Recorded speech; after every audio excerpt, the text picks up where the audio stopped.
В эфире телеканала «Якутия-24». Главные события уходящего дня. В студии работает Алексей Соколов. Здравствуйте. Перерасчет пенсии выше прожиточного минимума проведут в мае. В стране заработал новый механизм расчета выплат. Как подключить цифровое ТВ в Якутии? Открыта горячая линия в помощь тем, кто не смог это сделать самостоятельно.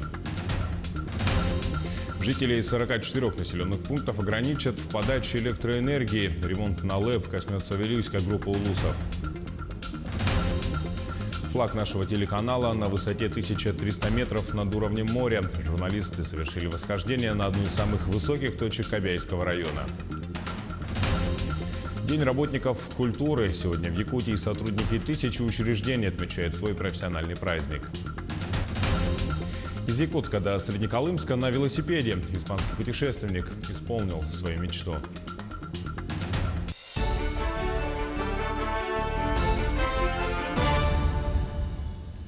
Новый механизм начисления пенсии регионы начнут использовать в мае. Речь идет о начислении пенсии сверх прожиточного минимума. Чтобы довести их до нужного уровня, устанавливаются доплаты из регионального и федерального бюджетов. Как отметил спикер Госдумы Вячеслав Володин, перерасчет коснется пенсий, начисленных с 1 января этого года. Люди получат и доплаты в полном объеме, и пенсию, которая с начала года проиндексирована на 7%. Писать заявление или собирать справки гражданам не потребуется. Перерасчет произведут автоматически. Предприятие необходимо полностью укомплектовывать местными кадрами. Однако сегодня ряд рабочих специальностей должен обладать компетенциями, которые раньше обладали люди только с высшим образованием. Об этом сегодня сказал глава региона Айсен Николаев на рассмотрении проектов участников международной образовательной программы «Регион Профи» под названием «Управление изменениями в системе профессиональной подготовки для экономики региона школы Сколково». Участники школы в течение нескольких месяцев готовили проекты по повышению уровня среднего образования. Затронули такие направления, как цифровые технологии в промышленности, развитие туризма и энергоэффективность. Те проекты, которые сегодня, о которых рассказывалось, о цифровизации образования, о внедрении тех или иных новых специальностей, которые отвечают требованиям времени, они важны, и самое главное, они уже начинают реализовываться. Сегодня видна уже команда этих проектов.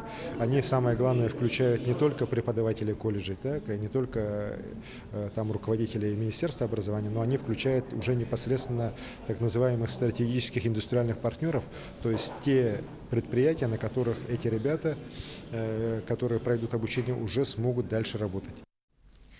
Якутия изучает возможность предоставления поддержки малоимущим семьям в приобретении приемного оборудования для просмотра цифровых телеканалов. Об этом сообщили в ходе заседания Совета по местному самоуправлению при главе Якутии. С 3 июня республика перейдет на цифровое вещание. Главам районов рекомендовали продолжить работу по мониторингу наличия и потребностей приемного оборудования для просмотра цифровых телеканалов. Также обсудили роль районов республики в формировании благоприятного инвестиционного климата. Главам рекомендовали внедрить практику 7 шагов по развитию экономики муниципальных образований.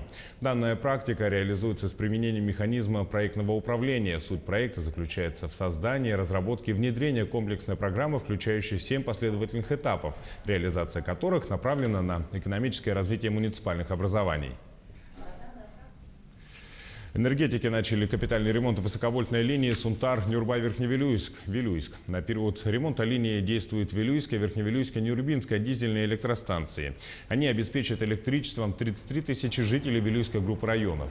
Для потребителей 44 населенных пунктов, не охваченных действием дизельных электростанций, ежедневно с 9 до 20 часов вводится ограничение электроснабжения. Капитальный ремонт будет длиться по 2 апреля. Всего предстоит заменить 273 деревянные опоры. Сегодня в России вспоминают жертв кемеровской трагедии в торговом центре «Зимняя вишня». 25 марта огонь унес жизни 60 человек, в том числе 37 детей. После трагического случая по всей стране прошли проверки пожарной безопасности в торговых центрах, в том числе и в городах республики. Каким стал урок, узнавал Дмитрий Тымыров. 20 числа в Кемерово проходят памятные мероприятия. Во всех церквях города прошли молебны. А сегодня траурные мероприятия непосредственно на месте бывшего торгового центра «Зимняя вишня». Теперь там пустырь. Здание снесли еще в прошлом году. Здесь теперь строится памятный сквер. По плану его должны были возвести еще к сентябрю прошлого года, однако сроки постоянно сдвигались. Теперь новый срок – 1 сентября этого года. Эта трагедия послужила поводом для срочных внеплановых проверок всех подобных заведений. Всего за это время сотрудники МЧС осмотрели по всей стране 86 тысяч объектов массового пребывания людей, в том числе 11 тысяч торгово-развлекательных центров. В пресс-службе МЧС России предоставили неутешительную статистику. 28 тысяч объектов эксплуатировались, несмотря на грубые нарушения требований пожарной безопасности. В каждом из них потенциально могла бы произойти трагедия, подобная кемеровской. Всего пожарные инспекторы нашли 280 тысяч нарушений, часть из которых предоставляет непосредственную угрозу жизни и здоровью людей. Как сообщили в МЧС России, по Якутии только за 3 года на объектах торговли было зафиксировано 4 крупных пожара, основной причиной которых являлись неполадки с электрооборудованием. В течение прошлого года органами Госпожнадзора проведено более 400 проверок в отношении объектов торговли. Было выявлено свыше 1500 нарушений. На сегодняшний день из них устранено 854 нарушения. Управлением надзорной деятельности и профилактической работы Главного управления МЧС России по Республике Саха-Якутия на 2019 год запланировано проведение плановых проверок с учетом ориентированного подхода, независимо от количества персонала и финансового оборота предприятий. Сегодня в рамках этих мероприятий состоялась проверка техники пожарной безопасности в одном из торговых центров Якутска. Последний раз когда проверяли на вода дальше. Надо, чтобы она была включенная.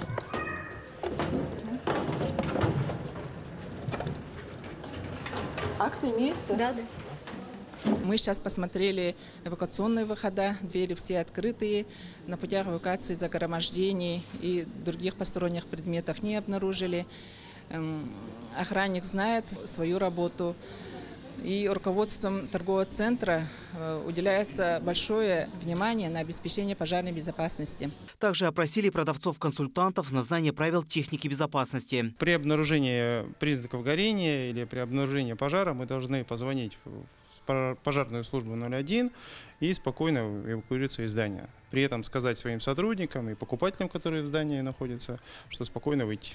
Это связано с тем, что по итогам проверки МЧС России по стране в 2000 торгово-развлекательных центрах, кинотеатрах, ресторанах и прочих объектах персонал не был обучен должным образом. Сотрудники просто не знали, что именно нужно делать в случае пожара. Показали проверки исполнительных органов государственной власти. Как уже было сказано выше, региональным отделением МЧС России подобные проверки пройдут по республике в течение всего года. Дмитрий Тымыров, Джулстан Иннокентьев, Якутск. И вновь к вопросу цифрового ТВ. В Якутии заработала бесплатная горячая линия по вопросам перехода на цифровое телевидение. Любой житель республики может позвонить по бесплатному федеральному номеру 8 800 350 14 14. Операторы подскажут, какое необходимо купить оборудование, где его приобрести. Также принимают заявки на помощь волонтеров. Получить консультацию можно в будние дни с 9 до 18 часов по якутскому времени.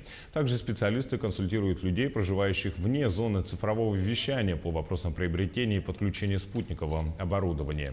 Региональный колл-центр развернут на базе Республиканского центра инфокоммуникационных технологий.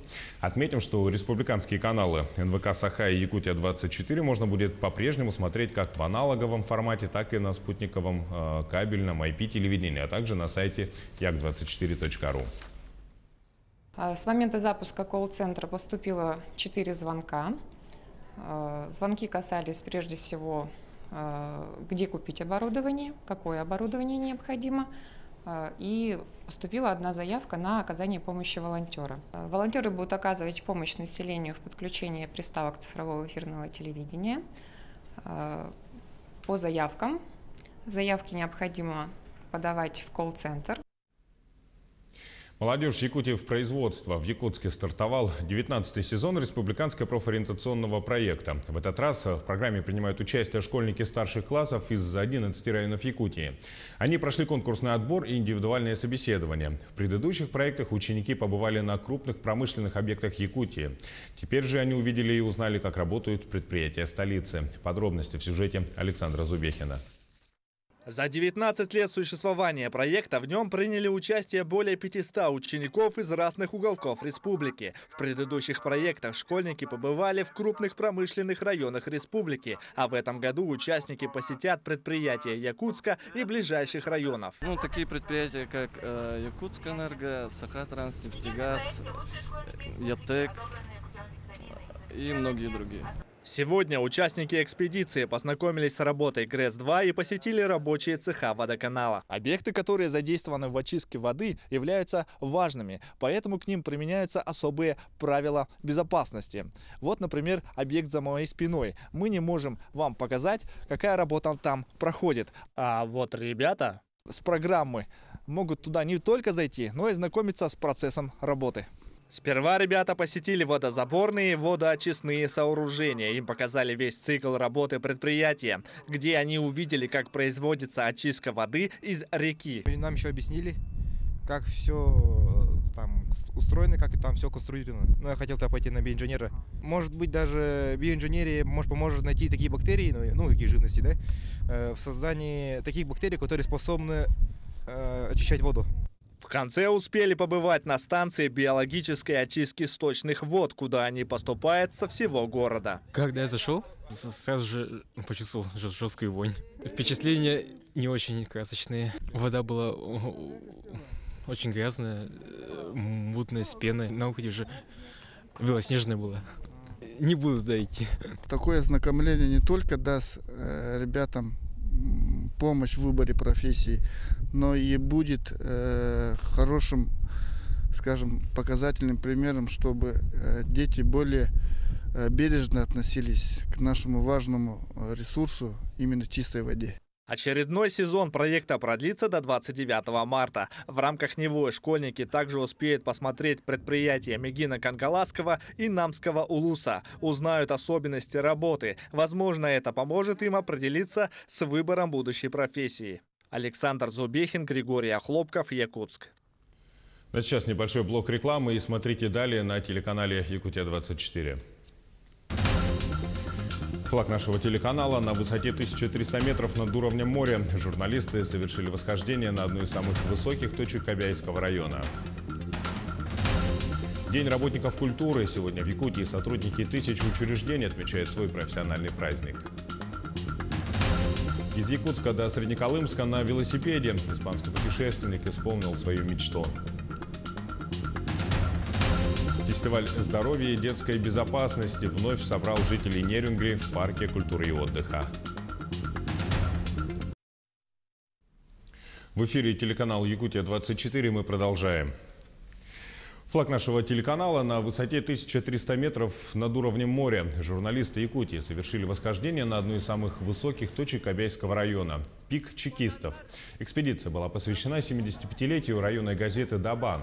Гора находится в 10 километрах от поселка Сигянкёль и с каждым годом приобретает все большую популярность среди туристов-экстремалов.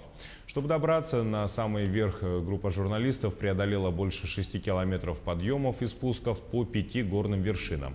Особенность маршрута, которую присваивают третью категорию сложности, состоит в разнообразии ландшафта.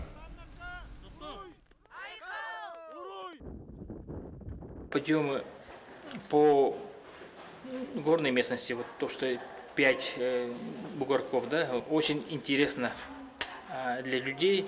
Здесь и подъемы, и спуски. Тут человек как бы осознает то, что он может даже вот достичь каких-то вот поставленных целей. Например, люди уже и говорили, что думали, что не поднимутся, а вот сплотившись, помогая друг другу, люди как бы, да. Из Якутска до Среднеколымска на велосипеде. Этот маршрут покорил испанский путешественник. Сантьяго Гарсия Монтес всегда мечтал побывать в Якутии, и, наконец, его мечта сбылась. Он в одиночку преодолел расстояние свыше 2000 километров. Что встретилось на его пути в сюжете Ольги Башук.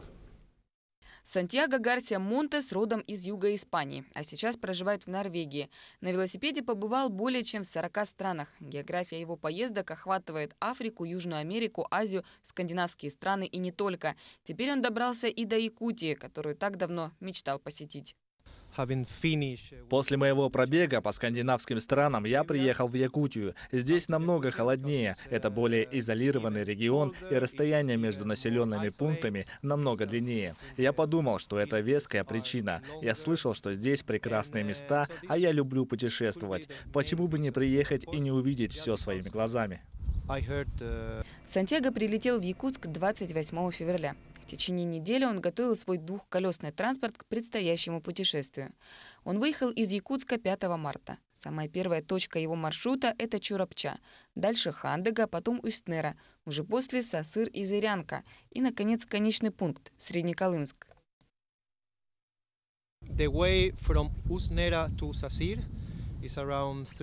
Путь из Устнеры до Сасыры составил примерно 300 километров. На нем мне повстречались одни из самых красивых мест, которые я видел в своей жизни. По дороге в Магадан на пути мне встречались сначала по 2-3 машины в час, уже дальше 4-5 машин в день. Сейчас я вспоминаю, все это было как в 3 разных мирах. Сначала была долина, затем был перевал, а потом уже плато, где не было деревьев, только горы и мужчина, управляющий оленей упряжкой. За 100 километров от Сасыра Сантьяго вдалеке увидел оленевода Якова и сразу решил остановиться. В это время Яков изменил свой маршрут и подошел к велосипедисту. Куда едешь? Черский? Да. А ты? Я домой. Домой, там? Да, вот рядом. Ночевал испанский путешественник в палатке. Чем сильнее был мороз, тем крепче спалось, отшучивается путешественник. Во время пробега люди часто интересовались, все ли хорошо у велосипедиста, и всегда предлагали свою помощь. Так произошло и в Сасыре, где он встретил семью эвенков, которые напоили его чаем. Здравствуйте. Здравствуйте. Здравствуйте. Эй. Сегодня 50 километров. 50 едешь, да? 50. Конечный пункт – Среднеколымск. И тут он также встречает неравнодушных якутян. Сантьяго называет их ангелами. Они приютили его на 3 дня и наотрез отказывались от денег. В самый последний день глава семейства показал испанскому велосипедисту подледную рыбалку. 1,45 метра el hielo. Изначально велосипедист планировал доехать до Черского в Нижнеколымском районе. Сантьяго считает, что этот маршрут он покорит следующей зимой. К этому времени Сантьяго выучит русский язык и будет еще больше тренироваться. Ольга Башук, Дилус Иннокентьев, Якутск. Сегодня, 25 марта, работники культуры отмечают свой профессиональный праздник. В Якутии насчитывается более 1000 учреждений культуры. В каждом населенном пункте региона есть дома культуры и библиотеки. Соответственно, кадровая потребность в работниках этой сферы очень большая. О том, как сегодня решается вопрос с кадровым обеспечением и все ли выпускники учебных заведений культуры сегодня трудоустраиваются по специальности, узнавала Ульяна Шагина. Танцую с 4 лет, и я дальше хотела бы продолжить то, чем занимаюсь с детства. Диана Никонова – будущий работник культуры. В этом году она заканчивает Якутский колледж культуры и искусств по специальности хореографическое творчество. Диана заранее позаботилась о своем будущем трудоустройстве. В январе девушка проходила преддипломную практику в Тампонском районе. Уже тогда она решила уехать из столицы именно туда. Предварительный запрос уже имеется. Мы ждем распределения в начале апреля, которое будет в колледже. И если его подтвердят, то уже с осени я поеду работать в Тампонский район, в Центр культуры и досуга, в качестве руководителя клубного формирования. Колледж культуры и искусств ежегодно выпускает 60 студентов очного отделения и 40 заочников. Основная миссия колледжа – подготовка специалистов для сельской местности. Сегодня многие сельские учреждения культуры испытывают дефицит в кадрах, а проблему может решить увеличение бюджетных мест в образовательных учреждениях культуры. Контрольные цифры сегодня, конечно, не соответствуют по тем требованиям работодателей. Сейчас очень много заявок, но мы, к сожалению, все это не можем восполнить. Сегодня учреждений культуры по республике насчитывается более 1000. В каждом населенном пункте есть дом культуры, есть обязательно библиотека. Поэтому и общая кадровая потребность очень большая. По республике в целом насчитывается более 7000 работников культуры, и многие из них не имеют специального образования. Конечно, у нас наибольшая часть вакансий существует в муниципальных учреждениях культуры. По республиканским учреждениям, которые находятся в городе Якутске, вакансий нет, только очень узкие специалисты, допустим, реставраторы по металлу, да, очень такие штучные специалисты, которых мы часто готовим за пределами нашей республики. Условий для подготовки таких специалистов у нас в республике нет. И, соответственно, у нас есть некоторая такая разбалансированность кадрового обеспечения. Конечно, очень большой дефицит у нас специалистов на местах, в селах, в небольших населенных пунктах, где не хватает квалифицированных кадров. В Кобяйском районе сегодня работает 17 клубно-досуговых учреждений, 3 детских школы искусств и музей. Все они сегодня нуждаются в кадрах. Между тем, совместная работа с главами населенных пунктов приносит свои плоды. В район привлекаются молодые специалисты. Это плановая работа вместе с главами населенных пунктов. Главы населенных понимают и поддерживают вот это все дело. И они тоже заинтересованы, чтобы клуб хорошо работал. И совместная работа, как бы это все. Несмотря на ряд проблем, сегодня многие молодые специалисты хотят работать на селе. Активная государственная политика по развитию этой отрасли также способствует привлечению кадров. Так, по итогам прошлого года в Якутии было введено 10 объектов культуры. Еще 14 будут строиться в этом. Значительно увеличилось и ресурсное обеспечение реализации госпрограммы развития культуры Якутии. Ульяна Шагина, Семен Семенов, Якутск. Творческий конкурс «Один в один» накануне прошел на сцене Дворца культуры в Алдане. Образы преображения в материале Руслана Павлова. Королева Англии Елена Степаненко, Малефисента и другие яркие образы вышли на подмостки районного Дворца культуры на удивление зрителям и суд представительного жюри. Новым творческим посылом решили развлечь алданцев 5 женщин, участницы проекта «Почти один в один». Конкурсы проходили, но они немножко формат был другой совершенно. У нас был конкурс «Суперледи», «Супермама», «Мама может». Это все женские конкурсы. А именно в формате почти что один в один он как-то получился, знаете, непроизвольно во время репетиции. В задачи участниц не входило скопировать свои персонажи до мельчайших деталей. Оценивался полет фантазии и творческое вдохновение, с которым двойняшки подошли к тому или иному заданию. Много неожиданностей, каких-то ярких сюрпризов, новых находок, каких-то творческих находочек, да. Ну вот что-то такое необычное, конечно. Не хотелось бы, как по телевизору, именно так. Хотелось бы, чтобы было что-то свое, наше местное, колоритное. Каждая из участниц имеет то или иное отношение к искусству или народной самодеятельности. То, что творчество идет с ними рука об руку, видно невооруженным взглядом. Вот и образы дамы подбирали под стать внутреннему состоянию своей души. Да пришла в ДК, а девочки говорят, ты так похожа на Степаненко, давай-ка с нами в конкурсе поучаствуем. Ну, я не отказалась. Мне с детства говорили, что я похожа на Степаненко, с молодости. Я привыкла к этому, но как-то стремиться не стремилась. Вы знаете, у нас был просто один концерт, и у меня было красное платье и шляпка. И когда я вышла, мне сказали: Галина Ивановна, ты так похожа на королеву. По решению жюри почти полным попаданием в образ отличилась Ольга Мусинова, которая представляла Елену Степаненко. Она и стала победительницей. Впрочем, для участниц, равно как и для зрителей, это не имело никакого значения. В этот вечер в зале царила атмосфера радости, добра, культуры восприятия и творческого единения, которая помогает людям лучше понять друг друга. Руслан Павлов, Сергей Шипачев, Александр Лукин, Алдан. Фестиваль здоровья и детской безопасности, ставший уже традиционным в столице Южной Якутии, прошел в минувшие выходные в Нюрнгринском парке культуры и отдыха. Мероприятие посетила и наша съемочная группа. Репортаж Сергея Козюры. Фестиваль проходил в рамках закрытия зимнего сезона городской программы «Выходи гулять», организованной городской администрацией совместно с Нюрнгринским отделением ДСАФ. Дети приняли участие в веселой эстафете, включающей в себя сразу несколько участков с препятствиями. Я уже 3-й раз участвую в этом фестивале, потому что можно забыть нам о всяких проблемах и просто побыть ребенком. Украшением фестиваля стали хаски, ездовые собаки. Нюрнгринский клуб любителей данной породы регулярно принимают участие со своими питомцами в подобных мероприятиях. В прошлом году мы начали эту практику и в этом году продолжили.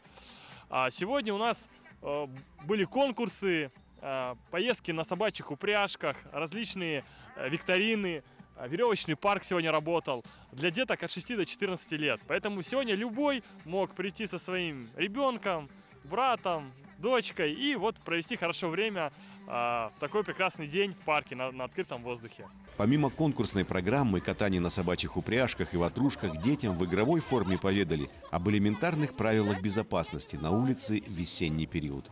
Сергей Козюра, Нейронгри. Телеканал Якутия-24 следит за развитием событий. Оставайтесь с нами и удачи вам.